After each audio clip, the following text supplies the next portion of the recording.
Are you wondering if there's a way for the Trump administration to reduce interest rates with or without the Fed's cooperation? Inflation, the war in Iran, the federal deficit, they're all making it hard for Trump to achieve the interest rate reductions that he's been pushing for. I'm Jason Kish, I'm in the commercial real estate investing space, and we're going to talk about some tools that could be used to lower interest rates and why the Trump administration is so obsessed with interest rates in the first place. Let's start with why the Fed won't just lower rates to zero. The primary reason is that the Federal Reserve doesn't want to spark another round of inflation. Their dual mandate is to keep inflation around 2% and to keep employment relatively high. So right now, inflation's high and so are employment numbers. Keeping rates high adds gravity to inflation and employment. And if they would lower those interest rates too much, it could allow both to get out of control. The other issue at hand is that the Fed only controls the secured overnight financing rate, or the SOFR, you might hear it called. Mortgages, car loans, business loans, all that stuff is actually controlled by the bond market and not really the SOFR rate directly. So you know why the Fed doesn't want to drop rates unnecessarily. But here's why Trump wants to lower the interest rates and why he's so fixated on it. Really, the primary reason is that it'll lower the cost of government borrowing. I'm not sure if you're aware of this, but the current national debt sits at $39 trillion. We spend about $1 trillion a year just servicing the interest. So we're just paying the interest alone. We're not paying it down and paying $1 trillion a year. We're just keeping it at that $39 trillion. To put that into perspective, that's paying more on just interest than the US military or on Medicare. Those interest costs have actually tripled since 2020 when we were in a lower interest rate environment. Past all this, there are a couple other things that Trump really wants to do. First off, he's a real estate guy. So anyone that's involved with real estate knows that lower rates generally push prices up. It ups the transaction activity, and as transactions happen, you buy a new house, generally you fix it up the way that you want, and that supports other business as well. So the housing market has been stuck because of the high interest rates.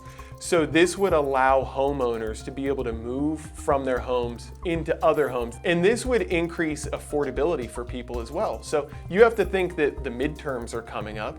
And if people are unhappy about how expensive everything is, including owning a home, that's not going to bode well for him. On the commercial real estate side, lower interest rates would not only make the profitability higher because you're paying less in interest, but it would also boost value. Bond yields being lower lowers borrowing costs for people that might be in construction, or if you want to give a loan for businesses. It really makes the economy work much more efficiently, and there's a lot more investment. And also, if bonds are only paying out 3% versus 6%, fewer people are going to park their money in bonds, and instead they will be lending it out to people, which will spur that economic activity. Let's talk about some of the mechanics behind this. When the government spends more money than it has, it needs to borrow that money through issuing bonds, also called treasuries. And when there are more treasuries than there are buyers, or inflation is really high, then the buyers of those treasuries will demand a higher yield.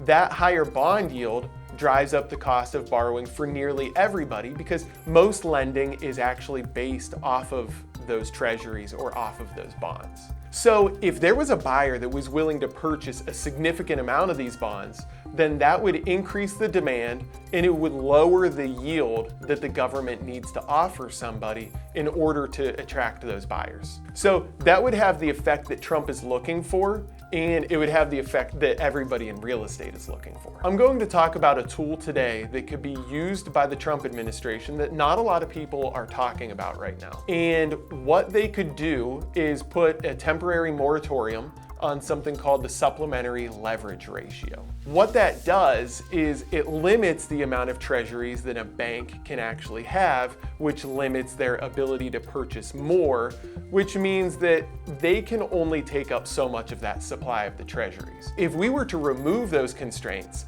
banks could buy more treasuries and free up that risk allotment that they have for lending activities. The more lenders that there are that are lending out to those businesses and individuals, the more competition there is, so they charge a lower spread. So when the bond yields go down and the spread goes down, that's double the impact on lowering those interest rates for actual borrowers. Believe it or not, we've already suspended the supplementary leverage ratio in the past, so there actually is precedence for this move, and it is something that can be accomplished. Let's look at this article from the Federal Register from 2020. So the title of this is Temporary Exclusion of U.S. Treasury Securities and Deposits at Federal Reserve Banks from the Supplementary Leverage Ratio. In order to facilitate holding companies' significant increase in reserve balances resulting from the Federal Reserve's asset purchases and the establishment of various programs to support the flow of credit to the economy, as well as the need for these institutions to continue to accept exceptionally high levels of customer deposits, the board is issuing this interim final rule to temporarily exclude treasuries and deposits at Federal Reserve banks from total leverage exposure for these institutions through March 31st of 2021, as calculated under the board's capital rule. So the reason that I wanted to show you that is this was just done pretty swiftly in response to an emergency. And as you might be feeling at this point, there's always an emergency when there's enough reason to do something, or somebody within the government that has the power that wants to make the change wants to actually enact something. So if you remember anything about 2020, one would be just the pandemic itself, but the other thing that a lot of people remember really fondly is the really, really low interest rates that came from this. There were a lot of factors that went into those lower interest rates, but suspending the SLR rules for treasuries is one of the factors that helped push rates even lower.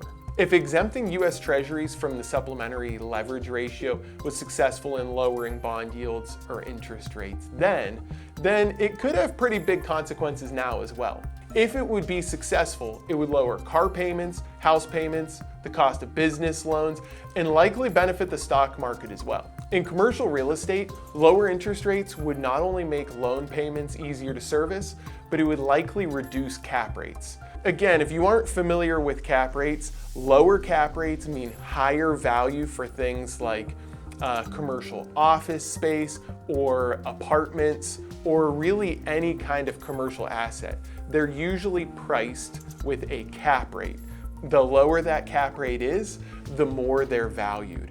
An environment with reduced cap rates would boost the prices, but it would also up the transaction volume, and that's something that is really needed within the commercial real estate space right now.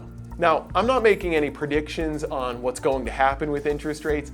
I really just wanted to make this video because this is another card that Trump could play to reduce interest rates if the traditional methods don't pan out for him. I enjoyed making this video, and I really hope that you found it interesting. Please like and subscribe because it helps the channel immensely. Thanks for watching, and I hope to see you on the next one.